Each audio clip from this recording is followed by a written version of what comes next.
Hello friends, welcome back to my channel. So friends, from today we are going to start a new chapter, that is chapter number 1, chemical reactions and equations, and this is from class 10. So friends, without wasting the time, let's start the chapter. Friends, before starting the chapter, so first of all the question arises that what do you mean by chemical reactions? So friend, chemical reactions are always irreversible changes.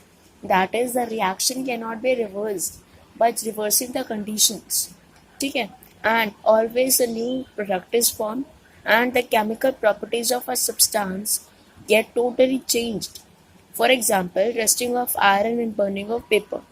Friends, you can conclude from examples only that rusting of iron is an irreversible change because when iron is getting has rusted, that is, it has become reddish in color. Okay, reddish brown in color. Sorry. So that cannot be reversed. The iron cannot be reversed now. Okay, we cannot obtain the pure iron from the rusted iron now. And the burning of paper. When paper is burnt, it is getting converted into ash. So can you get ash from? So can you build a paper from your ash now? It is not possible to convert such things. So chemical reactions are always irreversible changes. Always a new product is formed, and the chemical properties of a substance get totally changed. Okay. Now, friends, now the question arises that how to determine that a chemical reaction has taken place. Friends, whenever a chemical reaction will take place, there will be some change in state, there will be change in the color, there will be evolution of some gas, and there will be some temperature change also. Okay, so friends, we have an example that when your milk is left at the room temperature for some time in summer, then the lactose, that is a type of sugar which is present in our milk, get converted into lactic acid, and because of which it changes into curd. That is, it becomes sour in taste. So friends, this is an example that when milk is left at room temperature for some time, then the lactose, which is a type of sugar present in the milk, get converted into lactic acid. Okay, and your magnesium ribbon, when it burns with a white dazzling flame and changes into a white powder, and this powder is a magnesium oxide. When your magnesium ribbon is reacting with oxygen, it is getting converted into it is producing a dazzling flame and is getting converted into magnesium oxide, which is a white powder, that is MgO, and is formed within the reaction between magnesium and oxygen present in the air. Okay, and when your dilute sulfuric acid is reacting with zinc, it is producing hydrogen gas. Okay, and the reaction for this magnesium ribbon is magnesium plus oxygen is giving out magnesium oxide, that is Mg plus O2 is giving out MgO. So friends, this is your reactant side and this is your product side.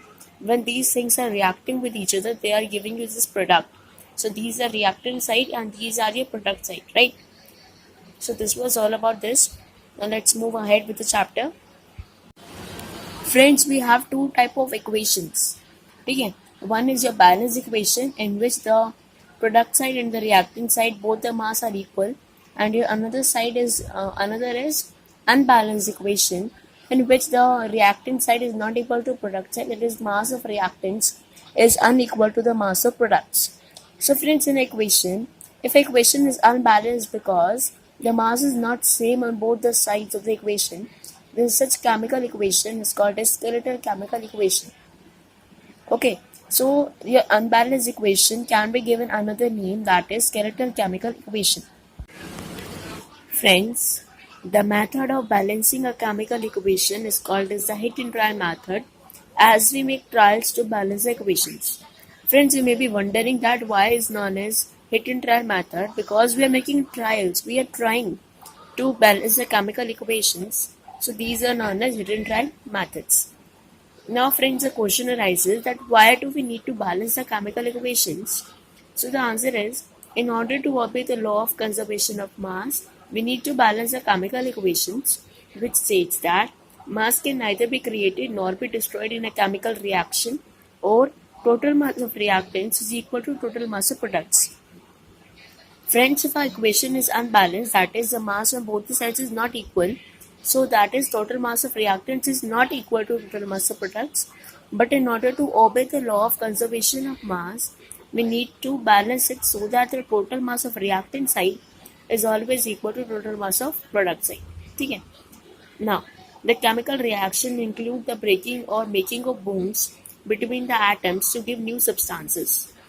So friends, now we have 5 type of chemical reactions, so which we'll be studying them in detail now. So your first type of reaction is combination reaction. Friends, first is combination reaction. In combination reaction, two or more products are combining together to form a new product. That is, two or more products are reacting with each other. They are giving one new product. Okay?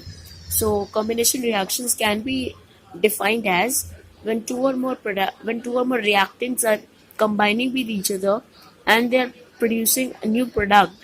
Then such type of reactions are called as the combination reactions. So friends, now look at the example of combination reactions. Friend, this is one of the example of combination reactions that calcium oxide, when is reacting with water, it is giving out calcium hydroxide and heat is also released. Friends, your calcium oxide is quicklime and your calcium hydroxide is slaked lime. Okay. So friend, whenever whitewashing occurs in your homes, you must have seen this type of reactions that calcium oxide react with water to give calcium hydroxide and releases large amount of heat energy. And solution of slaked lime, that is the CaIH2, is used for whitewashing. It reacts with CO2 in air to form CaCO3 on walls. This layer is formed after 2 or 3 days of whitewashing, to which it gives shiny finish to walls. And the chemical formula for marble or limestone is CaCO3, which is often asked in your board exams in 1 marker. So friends, when your CaO is reacting with H2O is giving out CaOH2, this is a combination reaction and also it is a reaction for whitewashing. Your solution of slaked lime, that is a CaOH2, is used in the whitewashing purposes. So friend, another example of combination reactions you can see that your H2 and O2 are reacting with each other, they are forming H2O. Okay, and also burning of coal is also an example. Burning of coal is also an example of combination reactions only. You can see that when your carbon is reacting with oxygen is giving out CO2 gas. So this is an example of combination reactions only, that when your two reactants are giving out one single product, and here also you can see, so such type of reactions are called as combination reactions. So now we will be learning about endothermic and exothermic reactions. Friends, here you can see the definition of exothermic reactions. Reaction in which the heat is released with the formation of products is called as exothermic reaction. Exo means it is releasing something, right? So the reactions in which the heat energy is released. Such type of reaction are known as exothermic reaction, and for example is burning of natural gas. CH4 is reacting with oxygen is giving out CO2 and H2O. So here in this case heat energy is released. And friends, respiration is also a type of exothermic process only, because we all need energy to live and this energy comes from the food we eat. During digestion, food is broken down into simpler substances. For example, your rice, potatoes and breads contain carbohydrates, and these carbohydrates break down to form glucose. This glucose combines with oxygen.